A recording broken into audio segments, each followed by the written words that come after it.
Цацтай охины сэргэлт өдөр 3. Дотоод дуу хоолойгоо сонс. Сайн хонгорхон охин минь өчигдөр бид өөрийгөө санах нандин алхмыг хийсэн. Харин өнөөдөр тэр сансан жинхэнэ өөртөөгөө харилцах өдөр. Чиний дотор нэгэн дуу хоолой байнга ярьж байдаг.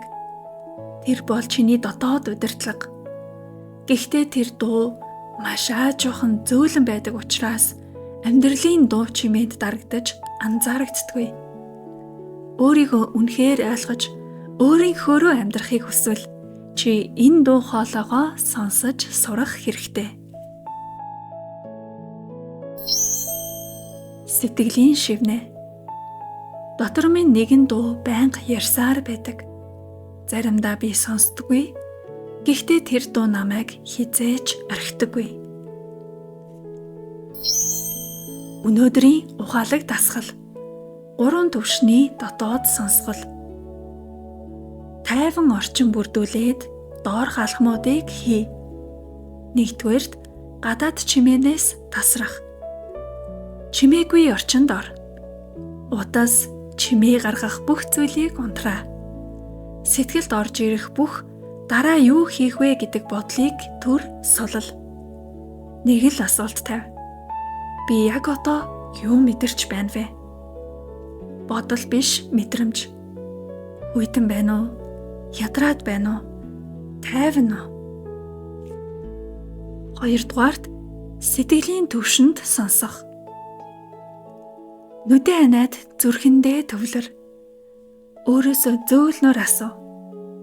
Би сэтгэлийн гүндээ юунд шаналж байна вэ? Юу намайг зовоож, юу дараад байна вэ? Бүү дүгнэ, зүгээр л сонс. 3-дугаарт гүн дотоод дуу хоолойг мэдрэх. Тайвширсан үед бүх юм нам гүн болсон мэдрэмж төрөхөд энэ асуултыг зүрхэндээ тавь. Хэрвээ би бүхнээс айхгүй байсан бол дараагийн алхам маань юу байх байсан бэ?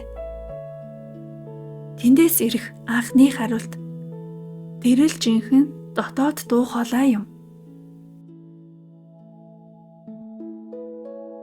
Энэ дасгалын гол онцлог сэтгэлийг хүчээр удирдах биш, зөвшөөрч сонсдог. Бодол, сэтгэл, зүүн совинг ялгаж сурна. Өөрийгөө илүү гүн таньж, шийдвэр гаргах тодорхой байдал бий болно.